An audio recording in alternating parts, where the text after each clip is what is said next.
And James is the one that gave me the name. Now, James is very into like old school vintage weights. Okay. So he, whether it be collecting some plates or, like old York dumbbells, he's got like a nice like dumbbell rack full of like a full set of Yorks, some different legacies. And he's like anti cutting them up. And I don't cut up a lot of dumbbells or anything. I have in the past, to get certain blobs that I really needed.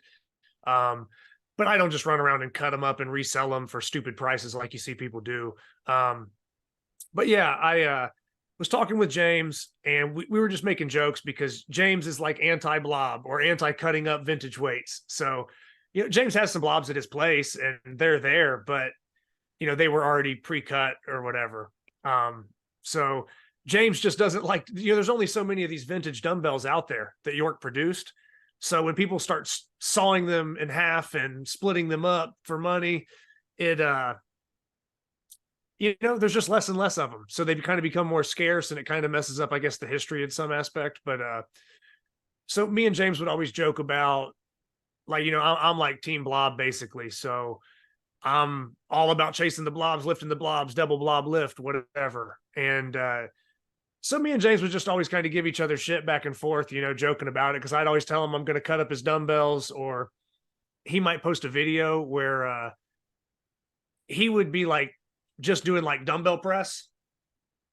And Okay. I'll be like, man, those are some good looking blobs, but they're still together. So I would just say stuff like that to mess with him.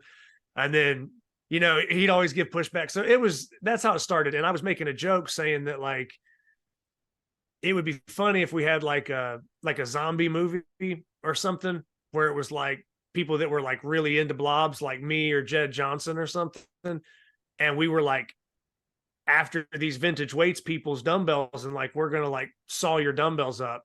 And so we were like joking about James, like hiding his dumbbells in the floor in the attic, kind of like, I don't know, like in our episode, I kind of made a joke, like it's not funny, but like, it's kind of like the Holocaust or something. Like, people are being hunted for, you're trying to hide whatever, or Yeah. any situation. So I basically said, it'd be like kind of like a Holocaust style thing. Like James is hiding these dumbbells in the floor from us.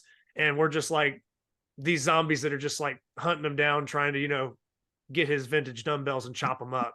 And he said, hey, I got a perfect name for that movie, Blob Zombie, like Rob Zombie. And I started laughing. I said, dude, that's pretty funny. Like, that's good. And then for whatever reason, through joking about that, that just kind of became the nickname because I was into the blobs and me and James had that talk. And that's pretty much where it comes from. So, yeah. So having this nickname of Blob Zombie, how did like the nickname turn into the drawing? I know that Joe made that drawing for you, but how did Yeah. it was like born the drawing? Um, me and Joe were talking back and forth about a lot of different training stuff. And one thing that Joe wanted was, like I said, York dumbbells are hard to get a hold of. And he wanted like a fat man blob. So he wanted to have like the original feet. And I think I had 3 of them in my garage at the time. And I was like, I'll, whenever the time's right, I'll get you one. But I didn't want to like give up one of my like originals. So I was like, if I come across another one, I'll get it to you. And I sent Joe that Fat Man Blob. And I don't know if that's like the first one in Australia or not, but that's the first one that we've seen from Australia. So I think Joe might have the first one or the only one or whatever the case is with that. I just don't think there's a lot of York dumbbells over there. So we kind of did a trade. I pretty much was like, hey, like Joe helped cover some of the shipping for it because that wasn't cheap, but I basically didn't really charge him a whole lot for like a Fat Man Blob and being international shipping. So he helped cover some of the shipping to get it to him quicker. And I kind of was like, hey man, I just want you to do like 2 pictures for me. I was like, can you do one of like me looking like a zombie and like holding an inch dumbbell and a blob? And then can you do this other one where like it's a hand coming out of the dirt with a blob, like it's a zombie coming back to life kind of deal? And Joe's like, yeah, man, I'll try to whip something up for you. So Joe got to draw on a couple things. He did a couple like rough drafts, and then he finally came up with the final drawing that I was like super excited about. And it just turned out really good. So I, turned it into like my logo or like my profile icon, made a banner out of it and stuff like that. But yeah, it was just like a trade off, kind of like, hey, I'll trade you some of your artwork. Give me some kind of custom artwork about me. I'll give you this blob that's hard to get. And we were just kind of wheeling and dealing. But yeah. I mean, it's a super good artwork. Actually, if you make t-shirts or banners, I am totally into it. I really like it. I could do that. I mean, no, I could get, like I said, it would be weird to kind of produce, like for the grip show or something. It would be weird for me to like produce my own banner in stock. Like I'm not going to sell a banner of me. It's kind of weird. But if somebody asked for it, and they like, hey, like I think that blob drawing's cool. Can you get me a banner? I can get people banners. I have some like grip show banners that I send out to people because it's like for the grip show. But like my own like personal drawing or personal banners, I feel weird trying to like push my own stuff on somebody. You know what I mean? It's just like, who Well, wants to buy I love to have one, Zach. Let's talk about Okay. it later, but I'd love Okay, to. yeah, no, I'll get you one. That's easy. That's no problem.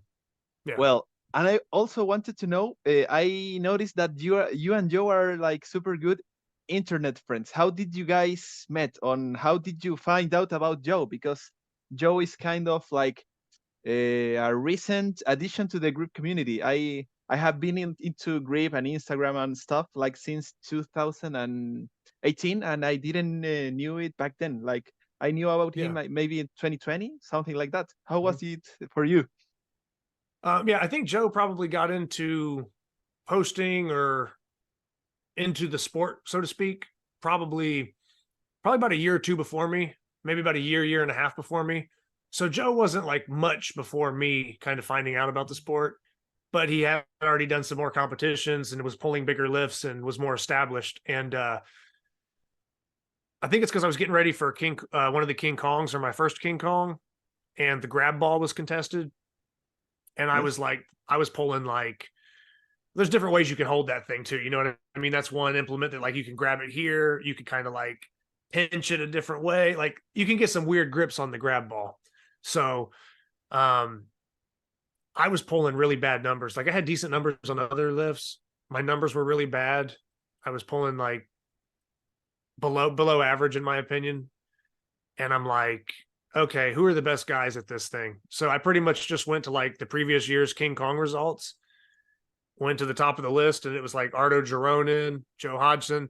And I was like, I don't know if there'd be like a language barrier with me and Arto, but I'm like, me and Joe could probably talk. So I just messaged him and I was like, hey man, just asked him advice on hey, I'm training the grab ball. You got like the biggest lift on it. Is this how you hold it? You like, kind of just like let me know how you hold it or how you train it, whatever. And Joe was super cool.